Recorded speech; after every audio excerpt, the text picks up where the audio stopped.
Alright, hello ladies and gentlemen, and welcome back to a Undertale Deltarune newsletter. This is a winter 2025 newsletter. I'm very excited. I don't know if it's taboo for me to be reading this because, as you may or may not know, I have not finished the chapters 3 and 4 of Deltarune. I mean, I have finished them, but I haven't done the sword route, and I haven't done whatever weird, demented, sick fucking weird route they have for chapter 4. I haven't even started that. Just really busy. I say this every time I do a video now, but I just have. So I'm gonna read this anyways. I don't care. What are you gonna do? Here we are, right? So I'm gonna read it. Hopefully I don't get any spoilers, but I'm reading this at my own risk. It's whatever. I'm doing this to myself. Here we are. So let's do it. It's winter. We got a nice little picture of Tenna here. I don't like the little hand motion he's got going here. Going for a little bit of a present here. What kind of present are you grabbing, Tenna? I don't think I want to know. Cold water falls from the top of the sky. Now I can't actually, I'm not really sure what you guys can see and what I can see. I mean, I can tab back and forth between the recording and my screen, but I might scroll too high because I'm just trying to be safe. I know the bottom line gets covered a little bit, but let's see what this winter newsletter has in store for us. I really want hints for chapter 5. Or 6 or 7 too, I'll take that too, but I really want to hear about chapter 5. It's supposed to come out this upcoming year, so like, that's pretty exciting. I don't really know like what to expect.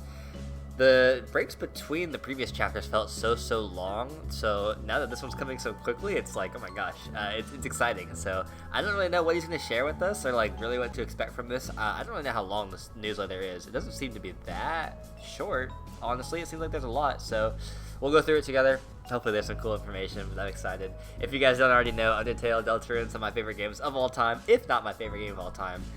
They mean a lot to me, so very excited to be reading these newsletters with you guys. Not so wintry a video. It has nothing to do with winter, but let's share another video from Deltarune Chapter 5's Castletown. It's a continuation from last time. You need to have Tenna in your town to see this one. Of course, this is a spoiler if you haven't completed Chapter 3 and 4 yet. So, I actually haven't done this. This is like the Mike stuff, but I've gotten it spoiled online plenty of times already, so I'm not too bothered by it. And I have theories, like, I personally don't think this is the end of the Mike stuff. Like, I think there's so much more to Mike, but that's an opinion of a player who's never played that part. This is a long clip, 4 minutes. Let's turn the volume up a little bit. Sorry, let's actually start from the beginning. Let's start from the beginning. Because come on, let's treat it like we're playing the game here. These are the 3 mics. Guys, costumes now. It's Tenna. I love the. Okay, dude. Who cares, or man? Just put it on. Okay. Something feels off. Just roll with it. There's no time. Oh, Tenna, whatever you need, my pal. I can't tell who's talking. I'm gonna get the voices booked. Hey, Tenna, you was wearing the wrong costume too. That's not Tenna, you idiot.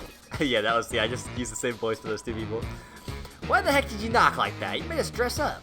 And you. Are you ever gonna take? Is it like a secret knock that Tenna has with them, and then maybe he told Chris? That's why, you know what I mean? Hey, I'm talking to you. You, what was your name again? Look, I'm not saying that. Can we just call you Pluie? You want Pluie? Oh, Jesus. You're Mike. Pluie is the name of the mini game. Look, oh no. Hello? Wait. Hello? Somebody needs an antenna message. It's Tenna. I'm getting my voice. This is too much. I can't come right back into this and do this. This is too much. Oh, where are you? Here's Tenna's little freak ass. Tenna looks way better on a smaller screen, by the way. It's funny how that works, isn't it? Where's Pluie? Pluie's the name of the game. His name's not Pluie, it's Mike. Hey, don't get lippy with me, Dice Boy. Dice Boy? I know Mike better than you, and sometimes he is a cute little Bluey. Now bring him out or I'm gonna tighten your contract. Got it, boss. Oh boy, Mike. I can't believe Tenna is gonna be in the Castletown with us. That is such pain. Ah! Oh, Mike, who's that? You don't look very Pluie today. Yes, I don't feel very Pluie today. Well, a message is a message. I'll just close my eyes and imagine, haha. Now feel free to climb up there and let her rip. Go ahead. Hey, Mike, when are you, gonna start the, I'm not doing it. Huh? I'm not doing anything for you anymore. Haha. Doesn't he kind of have like a Sans body type? Not to like be that guy. I'm just saying. Now when you treat the people who work with you like expendable trash. Trash? Mike, you know I don't do that. I'm always, you know, adding lots of little bonuses to their contracts. You know, paid fruit-flavored vacation, leftover gloomy time, slime, you know. I know what this is about, huh? You told me you had a bad feeling about that contract. That he wasn't supposed to sign it, that he couldn't. What is happening? And if he did, something terrible would happen. And even though I knew that, I still made him do it anyway. But how could it be my fault? I needed to be big. Wait, what? I needed to, what? How is it my fault? He ran out on me. I could have helped him. I would have. I could have been big together. Huh? What are you talking about? Who's he talking about? Is he talking about Spamton, or is he talking about the G word? You cared about him too, Mike. Oh, Spamton for sure. That's why since then it feels like you're not really here. Wait, Mike just took his head off. It just happened. I didn't even see him take his head off. Playing pretend. You know what I mean, Mike. Can I see part of the employee contract that stipulates fruit-flavored vacations? Oh, yeah, right here. Ha, I'm adding it. And the slime. Can't forget the slime. Tenno's a freak. Everything about Chapter 3 is just, they're just some freaks. That's all I can leave it at. I can never forget the slime. You know, I think I need to go get more Pluey.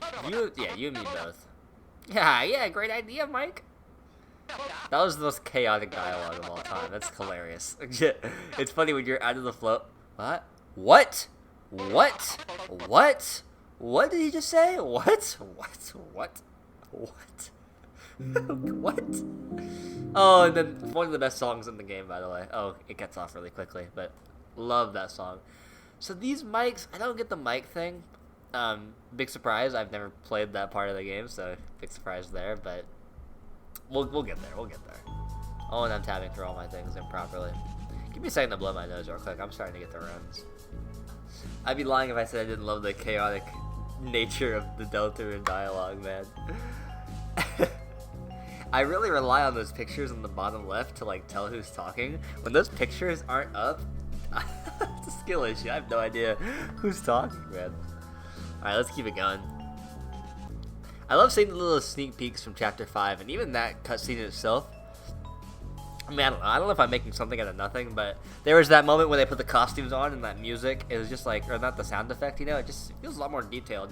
I saw a Twitter post, I won't be able to show it on the screen now, there's no way I find it, but someone just talking about how Chapter 1, like, they're replaying it, and they can really tell the animation differences from Chapter 1 compared to Chapter 4, and I think that's really, really cool. You can really see the differences, and maybe even here in this little trailer for Chapter 5, you can see the upgrades, I guess, or the improvements. Deltarune Chapter 5 status update. Progress is going excellently. We have begun the localization progress. Oh my god, I feel like every time we do a fucking newsletter, it's talking about translation. It's important though, and I'm happy that he is so focused on getting the proper translations. I've talked about it before, but translation, that's what these newsletters always seem to be about from my perspective, I swear to god. We have extracted the text from the game. 84, 84 is the company that does it, right? 84 and I annotated all of the text with notes for the translation. Why is this a link? Should I click it?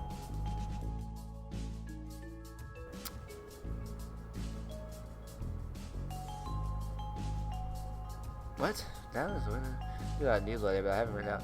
Right now my energy is going towards trying to find localization. Okay, localization. That's what it always is about. After localization reaches its final stages, we will begin testing with a professional testing team. We also need to examine how the game operates on... I gotta get on that professional testing team. Imagine your job is you test video games and you get to play Deltarune early. That's your job. That's freaking sweet. We also need to examine how the game operates on consoles. We will start considering that in January. If I had to give a realistic estimate, I believe that it will take several months to release the game from where we are now. Wait, what? You're saying that it's several months away from being released? That's ridiculous. That's, like, awesome. It feels crazy to say this, even though only 6 months ago, you guys only had Chapters 1 and 2. But in a few months, much of the team will probably already be focusing their attention on Chapter 6. Wow, wow, it's all coming together so quickly. I'm really, really excited. A few more details. All of the rooms in game are more or less done, minus polish to the backgrounds. Almost all of the scenes in the game are complete. A single-digit amount of them need visual polish. Most of the battles in the game are done, except for a couple. These unfinished battles function from beginning to end, but need adjustments to their pacing and bullet patterns to be considered complete. So everything is just in like a polishing stage. Oh, my goat. I'm so excited. I totally understand that feeling too, because I like to DM in D&D. When you get to this moment where it is complete and it is playable and you can run it just as it is, but you could also spend like 20 more hours just perfecting it, and then after those 20 hours you could spend another 5, 10. Like it's really never feels done, and you can always do more. So it's cool that he's in that stage and he kind of has a vision of like how much more he wants to do. Awesome. A musical tidbit, are you serious? I looked at the soundtrack and this is the only song that doesn't spoil something. Oh, I'm so excited. Leitmotifs, give them to me. Alright, let's see what we got. Shop 3. I think I've heard this actually before also online.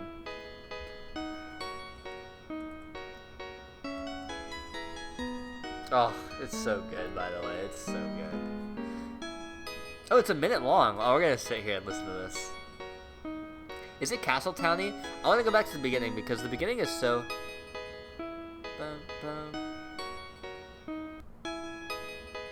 Is that Fallen Down?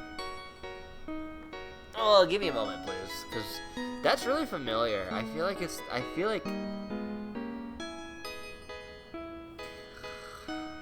it bothers me that I can't like place this so well because it's so obvious. Like the song feels so like in my face. It's a little Fallen Downy. Is that what I'm thinking of though? Or almost it's.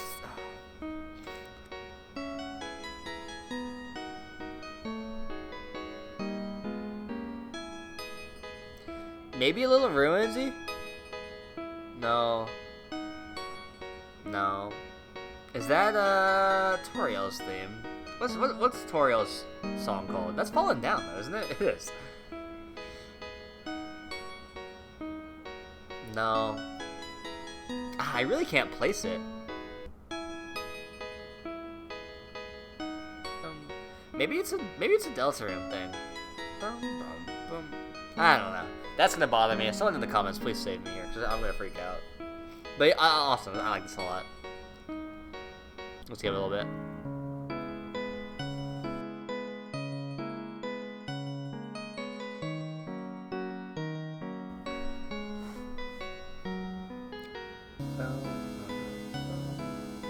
No, that is Deltarune, isn't it?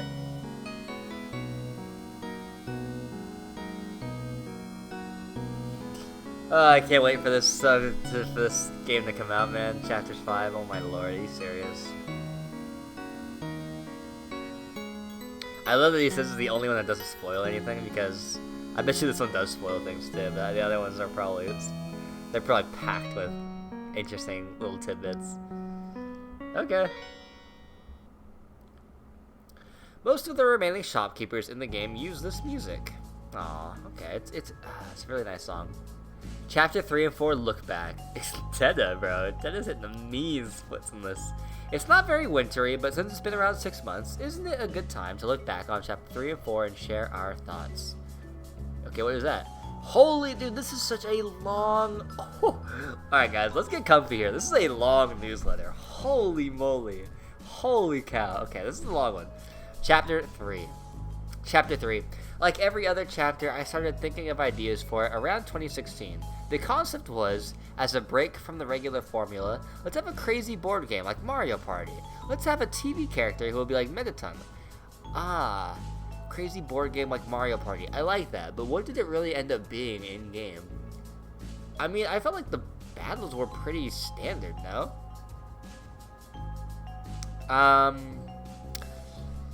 I mean, there were a couple there were a lot of, like, different mini games for sure, right? Because, I mean, we did, like, the guitar stuff, and we did, like, the shooty stuff on the horse. It was different, but it wasn't as different as, like, a Mario Party type thing, you know what I mean? Like, that paints a different picture in my head, to be honest with you.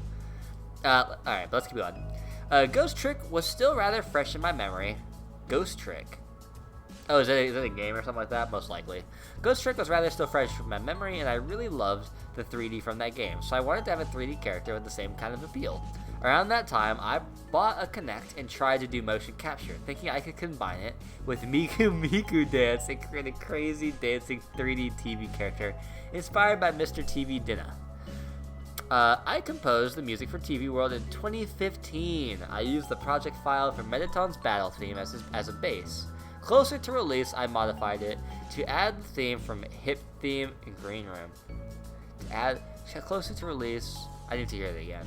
Actually, I started composing a totally different concept for TV World in 2018 that focused more on motifs from the rest of the chapter. But my friend's reaction to it was more like, yeah, sure, it's good.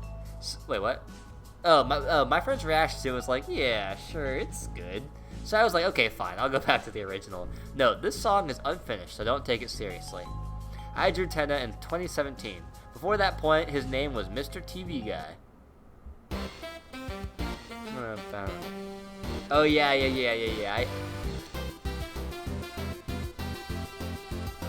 Okay, this is so funny because when you hear like the old music like this, it's so Undertale, which obviously it makes sense because this is when Undertale came out. But it's the sound font mixed with like, it's very just like it's very I don't know, hella Undertale. I mean, he even said he uses Mettaton as the base, right? But I don't know, dude. Some of the sound font too, it's very like staticky and like I don't know. I like it a lot. Okay, this is fine. I'm not gonna listen to the whole thing, but I like this a lot. Okay, cool. Let's see what else we got here. So, okay, let's kind of look at this. I kind of want to look at some of this.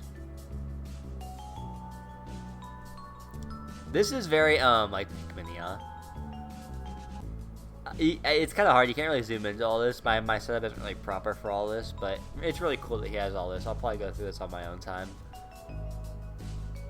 We definitely saw this bottom left image, or this one right here. We definitely saw that one.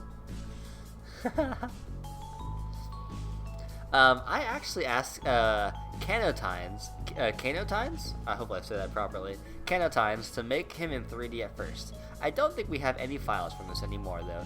Gigi drew a turnaround base on my concept art that helped serve as the base for the Pixelated Crowns 3D model. Apologies, I'm butchering these people's names.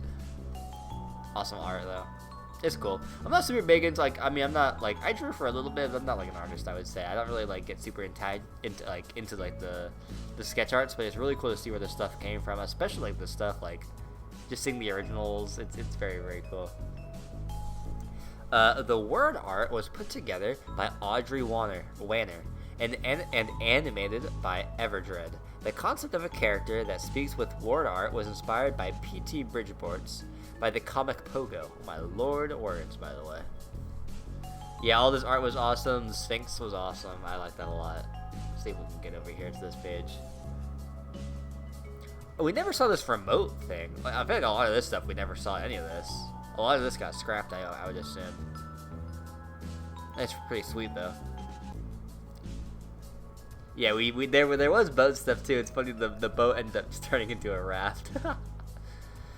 Completing the graphics was time-consuming, but it wasn't really a massive hurdle. If there was any hurdle in the chapter, it was the gameplay. A lot of the graphics look beautiful in Chapter 3, like, maybe even more than Chapter 4, like, the stuff in Chapter 4 was more grand, but the color palettes in Chapter 3 are so awesome. They're so bright and so pleasant, so I kind of like that a lot. Give me one sec. I went through multiple iterations of different ideas for Tenna's boards. Originally, I wanted it to be like Mario Party, or Black Base from Gunstar Heroes. I would have loved it to be like Mario Party. Mario Party is one of my favorite games. But, sorry, I'm burping a lot. Then I realized creating that would not only be inefficient, but also a result of a lack of exploration during the chapter. So then we switched to having a Super Mario Bros. 3 style overworld that contained many mini Zelda style maps. Then I just decided it would be best if everything was just one big map combined together. Oh, so that's why, okay, so instead of Mario Party, you win Zelda. I get it. Cool. Would have preferred Mario Party, not gonna lie. I would have really preferred Mario Party, the more I think about it. I'm just not into that Zelda style of game. Like, it's just not for me. I can imagine, like, if that is your style of game and, like, you have that nostalgia tied to it. I bet you Chapter 3 was fucking awesome. I was the opposite. I hate those kind of... Okay, hate is strong. I never played them. I never got into those kind of games, so it's not for me. Mario Party, on the other hand, is, like, the opposite. I had played that as a child. I play it as an adult. I play it currently, so would have much preferred that, but I get what he's saying, and it makes a lot of sense, too. I mean, you know, if you want to play Mario Party, go play fucking Mario Party. This is a different game. But, you know, I would have preferred it more than Zelda, I think. Personally, that's personal. Like, I also think I might be in the minority. I think most people prefer Zelda anyways. It's a more popular, I think. Whatever, it is what it is. Then we also had to create the mini-maps. I seriously underestimated how much effort and direction they would require. I think the end result was pretty fun, but I don't think I would have bit off so much if I knew how challenging and time-consuming they would be. Because the chapters was made up of many disparate parts. Disparate? I don't know that word. That's a big word. I don't know that word. All being created independently, it was very hard to figure out the pacing until nearly everything had been put together. After that, it became clear that there was a pacing problem. This was the original projected scope of the game before anything had been created. Board 1 Desert Board, Cooking Game, Board 2 Island Board, Rhythm Game, Board 3 City Board, Suzilla and Cowboy. We didn't do City Board. Board 4 Tene controls the game. TV World. City Board. We didn't do that. I think we're gonna get that in the sword route, because I think we actually do that next. So that's probably why. At that time, I had assumed that the boards would have been much quicker experiences. Only the city board would have been larger, with one minigame within each half of the city. Completing both games would allow you to go to TV Tower, which would trigger a sequence which ultimately brings you to Board 4. There was no S-rank room in the original concept. After programming most of the game, this is what we had come up with. Board 1, the Zelda style. Oh wait, this is fucking my brain up, because, like,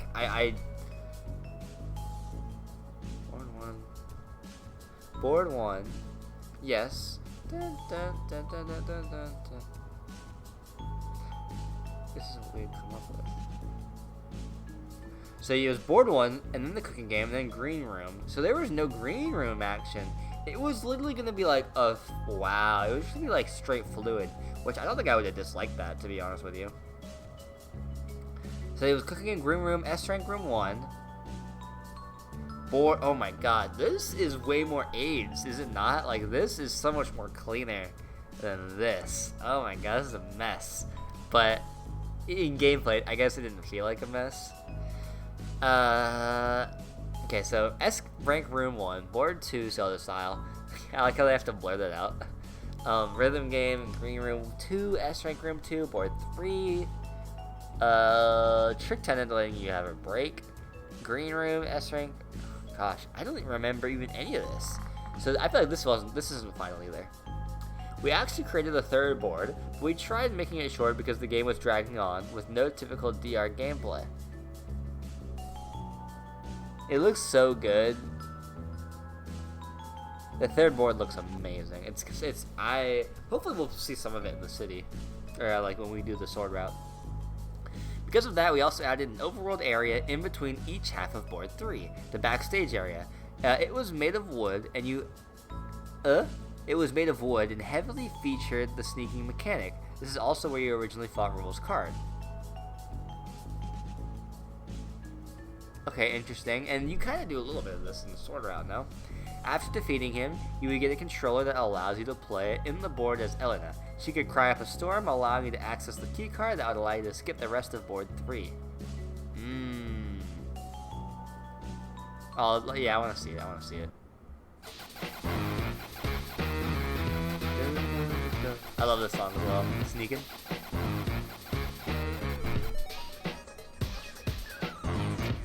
Very cool. Again, though, I'm not like that bummed I missed this. I don't know. I would love to see it, but I just wasn't super into the gameplay part of this part, to be honest with you. Despite trying to add the backstage as a breath of fresh air, I said those words terribly. Despite trying to add the backstage as a breath of fresh air, it just made the game drag even more. Watching friends play this version, everybody was getting kind of tired after Board 2, so we realized we had to cut it down. Okay, here's the final. This makes a lot more sense. Because, yeah, I was like, bro, this is a mess of words. Like, I'm not even going to read all that. This is the final one. So we have Board 1, Cooking Game, Green Room, accurate. S-Rank, accurate. Board 2, Rhythm Game, Green Room. TV Puzzles, Board 4. Wow, so they just cut Room 3 completely. TV World, absorbing parts of backstage. So there's sneaking mechanic. Yeah, I didn't like that. I think it's funny. You can kind of tell in gameplay how things kind of got moved around and like kind of smashed together. I feel like Chapter 3 in terms of gameplay is one of my weaker ones. Do I believe that though? I don't know. I don't want to give any reviews actually. I don't want to say anything like that, but I yeah, I don't know. I don't know how I felt. I don't want to say anything. The reviews will come out later. Ultimately, Board 3 was cut. The only remnant of... I think they made a good choice, though. I think they made a good choice. Ultimately, Board 3 was cut. The only remnant of it exists in S-Rank. Isn't that better anyways? The Suzilla game was made optional, and actually enjoyable parts of the backstage were absorbed into TV World. Some people are out of the opinion that having more things is always better, but when you think of the entire game with all its chapters as an overall experience, you really don't want any one chapter to bog it all down, especially when, true to my assumptions, this chapter proved to be quite divisive. Honestly, I thought up to 50% of people might hate this chapter, even if some other percentage of the chapters were crazy about it, but it seems like the majority of the people enjoyed it, so I'm relieved. Okay, it's funny, he even said what I said, like, yeah, it's not that the chapter was bad in any sense of the way. I loved playing this chapter, and there were so many moments I really, really enjoyed, but I think when you compare it to Chapter 4, it does feel kind of fillery, like, in a sense, where there's way more gravity in Chapter 4. A lot of Chapter 3 is kind of like a setup, but there's also so much important stuff that happens in Chapter 3. And also, it's just fun. Like, some of it is about being fun. I say it's about One Piece all the time. Like, there's not a lot of canon events in One Piece, but it's not about being canon, it's about having fun. So, yeah, there's layers to that for sure. Okay, now it's time for some meat and potatoes, because Chapter 4, man, Chapter 4. Chapter 4 was much easier to make. I find that, maybe not surprising, actually. No, actually, yeah, I think that makes a lot of sense, but Chapter 4 was amazing. Chapter 4 was seriously amazing. I think everyone loves Chapter 4, let's be real.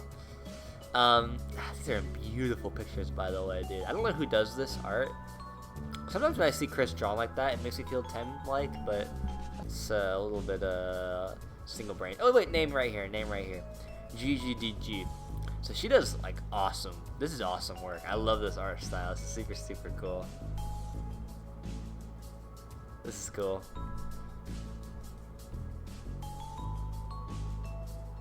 Whoa, I like this a lot. Wow, these are cool Titan images. I've never seen the Titan look like this. Especially this top right image. This is like the coolest I've ever seen the Titan look. Very sick. Alright, let's go back. Alright, that being said, it did have a few lesser difficulties. Originally, the climbing mechanic, just to use the... sorry, I'm getting hiccups right now. Ugh. Originally, the climbing mechanic just used the normal overworld movement with climbing graphics. The result felt mushy, so I programmed a new climbing system myself. This is one of the only things I got to program, so I get to point it out. Another change involved the layout in the Dark Sanctuary. Originally, I wanted to create a giant, non-linear, interconnected dungeon, kind of like something from Zelda. However, you're big on Zelda right now, Toby. Come on, what are we doing? However, the result of having a non-linear structure made it difficult to have a linear series of story events. True. This caused the implementation of the Old Man to feel really weak, so the structure was changed to be linear just like everything else. Hey, listen man, if it ain't broke, don't fix it, right? If it ain't broke, don't fix it. Finally, if there was one part that was most annoying to make. Could I also say I relate to this? I kind of had an epiphany moment, but like I said, I had to do Dungeons and Dragons, and I made a dungeon one time, and the whole thing was supposed to be a tree. So you started from the base of the tree. It was a massive tree, right? And the whole dungeon was like you would go out to the roots, and like you had to go through different routes. And yeah, I totally understand that. It's impossible to have any side of linear story when you don't know what they're gonna do first. You know, they could do this route first, they could do 1, 6, 7 first, and then come back and do 4, 3, 4, or 5. You know, it's like you have no idea what order they're gonna do things, so you can't really have any kind of linear like reveals. So I totally feel that. I totally can understand that. Where I got lost. Finally, if there was one part that was most annoying to make, it was the section in Noelle's house, because we were introducing a unique new mechanic. I really wanted to make you feel like it wasn't wasted. And what is that unique mechanic? Is that leaving the body? Is that what we're talking about? Yeah, because that's Chris, right? You and Chris being separated. I really wanted to make you feel like it wasn't wasted. My first concept was that you would have to set up a Rube Goldberg machine, involving many crazy parts. For example, you had to launch a treat with a treat launching machine over a bat. Okay, which would you had, you had to do all this MacGyvering. I like that, right? It makes you feel like you have impact on the world without Chris's body, if that's even the mechanic he's talking about. Then, when that didn't work out very well, we tried installing a toy train that would go all the way throughout the house and make puzzles around this. I was having so much trouble, I ended up asking my friend Andrew Hussey for help thinking of ideas. I'm going to toss out an idea that might sound really fucking stupid, but let's just roll with it for a bit and see where this goes. Imagine instead of a treat catching Snoopy on the table, at the center there's a large, but... Toby, I think your friend is unserious. I apologize to say this. At the center there is a large bust of Macaulay Culkin screaming, like this classic pose. Except it doesn't really have to be Macaulay. It could be a character that makes more sense in-world. Let's just say it's Papyrus for now. Also, another key difference is the bust is in its initial form, doesn't have two hands on either side of its head. These are separate pieces which are elsewhere in the house. The bust must be completed to proceed. The reason for this is that because of all of the stupid shit that's happening. I'm making my own words here. The bust keeps getting knocked over and destroys things, so it must be buttressed from either side with two supporting stone hands. But why does the bust keep getting knocked over? This is a key event that needs to be repeated often naturally in order for the puzzle to work. Luckily, it's fucking obvious what this should be. The answer is already provided by the scene. Asgore is cleaning the bathroom. By now, he has moved on to scrubbing the shower. You'll need to move the shower curtain so you can see him, but the floor is very slippery, so he keeps falling on his ass and shaking the whole house. Whether this is chronically accidental due to buffoonery is an open question. Maybe Chris sneaks through the vent and pops a little paper bag to startle him. Blah, blah, blah, blah, blah. The point is, it just keeps happening every time it needs to. What happens when the bust is knocked over? Every time it falls on the floor, it starts rolling around like out of control bowling ball, destroying things. You need to solve the cookie. Toby, your friend's a tweaker. Ultimately, I realized just focusing on the story and atmosphere is the best. So we finally remade everything one more time. I think it turned out great. I think most everybody enjoyed this chapter. Fire extinguisher NPC. This is just a bunch of NPCs I don't recognize, to be honest with you. Oh my god, and God forbid. God forbid.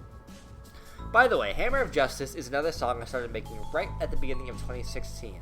I think the final arrangement is pretty good, but since I didn't create it for 7 years, the original piano sketch is the main version I remember.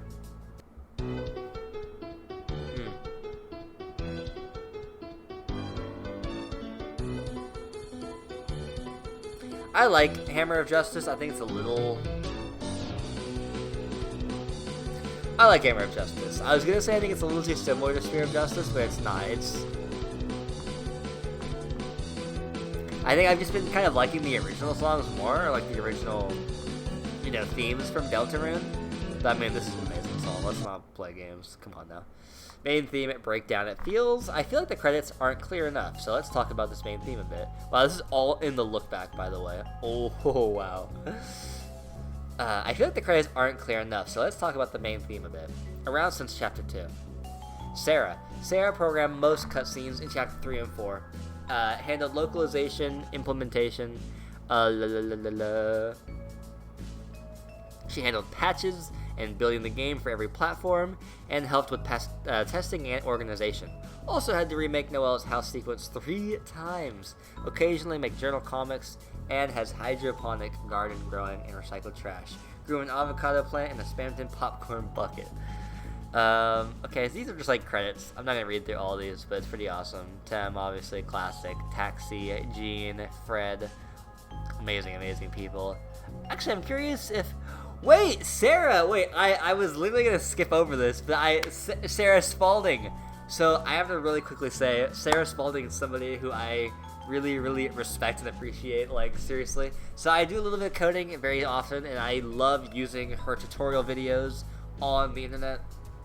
I'm assuming this is Sarah Spalding because I was looking through the names and I was like, wait, is Sarah Spalding on here? And the person here is Sarah.